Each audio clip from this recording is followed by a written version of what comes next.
What is talent and how do you know if you have it? Most of us are very good at recognizing talent in others, but very bad at recognizing it in ourselves. This doubt rarely appears at the beginning. At first, everything feels possible.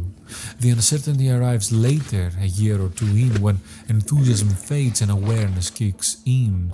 When you suddenly realize how much you don't know, how far away good actually is, and how wide the gap feels between where you are and where you want to be. That's when a familiar thought begins to surface.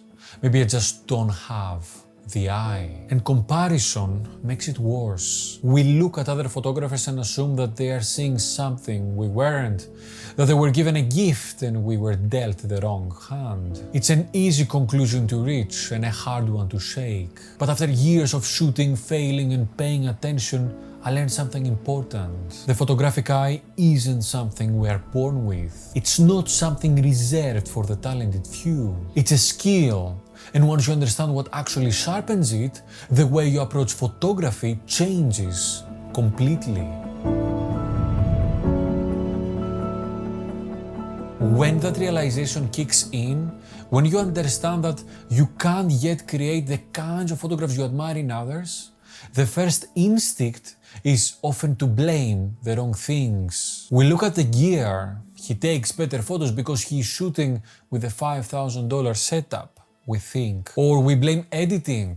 Her photos look like that because she knows how to use Photoshop, we say. I know this mindset well because I've been there. But sooner or later, something becomes clear. It wasn't the expensive camera, and it wasn't the editing software either. These things didn't create the photograph. They just supported it. What actually made the image work was something far less tangible, something photographers often call the eye. And despite what we tell ourselves, the photographic eye isn't a gift that you either have or don't have. It's not something you are born with. It's a way of seeing, an instinct that develops through experience, attention, and intention.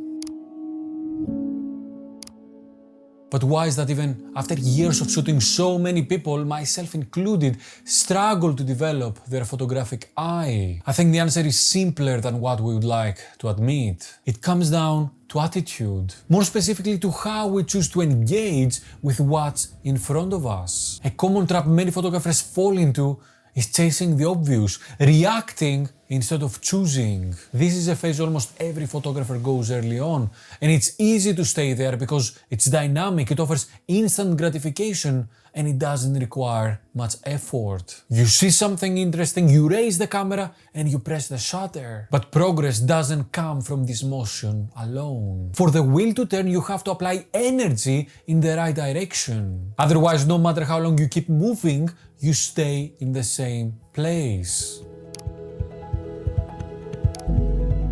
Another crucial step is defining what a great photograph actually means to you. For this reason, it's important to study the work of photographers you admire, but it has to be done mindfully. Many people stop growing at this stage, even though they believe they are learning. The difference isn't in whether they study other photographers. It's in which photographers they study and how they study them. When we rely solely on social media and we follow trends, it's easy to fall into imitation. And imitation can feel and can be productive at first. But if something can be copied easily, it rarely leads to deeper understanding. You might master a few popular visual formulas and get more likes in social media, but this comfort can quietly kill curiosity. It removes the urge to explore further, to look past trends, and to discover what photography has to offer beyond surface level success. That's why I believe photography has to come from broader, more personal places. From the books of the greats, yes, but also from the things you genuinely care about, from your family, your memories, your other interests, your emotions. Anything that feels honest and meaningful to you. That's where your vision begins to form. That's where your photographic eye starts to develop, not by copying what works for others, but by building something that is true to you. If you're enjoying this video so far, hit the like button and consider subscribing with the bell. once that realization settles in, once you understand that the eye is something you can actually develop, the next step is action. And that's often the most confusing part. Knowing what to change is easy. Knowing how to change it is often not. What helped me most wasn't adding more rules and techniques, but becoming more aware of myself while I was shooting. I started treating myself as a third-person observer. I allowed myself to react instinctively, just as I always had, but I paid close attention to those reactions. Why did this scene catch my attention and not the one next to it? What made me raise my camera here? Why did I choose this position, this distance, this angle? And just as importantly, what stopped me from taking the images I actually wanted to take? Answering those questions slowly revealed a pattern, my personal pattern of seeing. When I asked myself why I reacted to certain scenes, I realized I was consistently drawn to light and shadow or to people interacting in specific ways, as you can see here in these shots.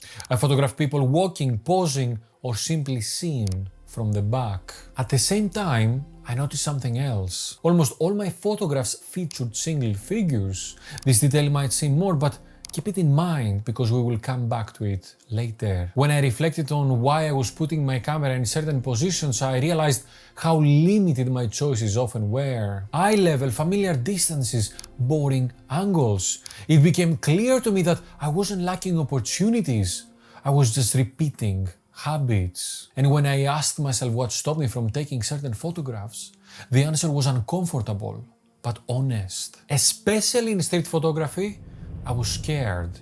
Scared of photographing strangers, scared of reactions. The fear quietly shaped my work. It made it more reserved, less bold, more distant and far more repetitive than I wanted to admit. None of these realizations were the full story on their own, but together they formed a path forward. Once I understood my tendencies, I could start challenging them intentionally. If I was always drawn to dramatic light and shadows, I forced myself to shoot on flat, overcast days, focusing on color, repeating patterns, textures, and lines. If I was drawn to specific types of people, I shifted my focus to objects or interactions I would normally ignore. If I kept photographing single figures, I started waiting for multiple people to enter the frame. The same applied to perspective. If I always shot at eye level, I deliberately changed it. I shot from the ground, from above, from awkward positions that felt unfamiliar. And that's when something important started to happen.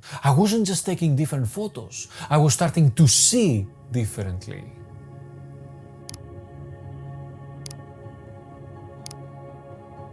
Developing your photographic eye is ultimately about developing awareness. It's about building an instinct for composition, not through formulas, but through experience. When you begin to break your habits, you slowly replace them with new ones. And once that cycle starts, growth becomes continuous. Over time, you don't just shoot differently, you see differently. At that point, something shifts. You begin to move beyond simple compositions and into more complex ones. You start noticing how a person interacts with an element in the frame, how relationships form between subject, space, and shapes. You begin thinking less about isolated moments and more about connections, how different elements work together in the frame to create meaning. Your photographs stop being just images and they start feeling readable, almost like short visual stories. But this is not the end of the journey. In many ways, this is where things become more interesting. If I had to place myself somewhere in my own photographic path, it would be right here, where the eye has been trained to recognize complexity,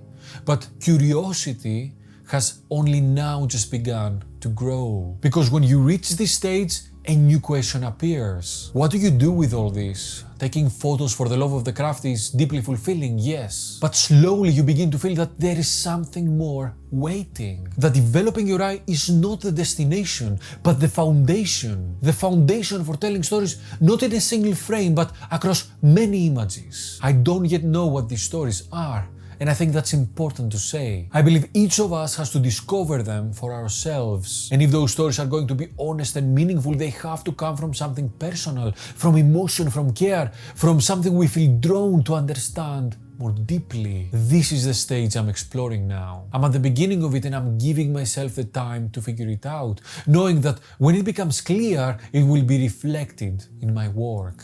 Developing your photographic eye isn't about rushing towards an answer. I think it's about learning to stay with the questions a little longer, to notice what draws you in, what you avoid, and why. If you give yourself the time and the attention, the direction becomes clearer. Not all at once, but slowly through the work itself. What stage do you feel you are at in developing your own photographic eye right now? I would be very interested to discuss it with you down in the comments. If you enjoyed the video, hit the like button, subscribe with the bell, or even become a member to support the work behind these films. And if you want to see how I'm changing my photography in 2026 and how I'm continuing to develop my photographic eye, click and watch this video next. That was all for today, guys. Thank you very much for watching. Until next time, I will see you on the streets. Bye bye.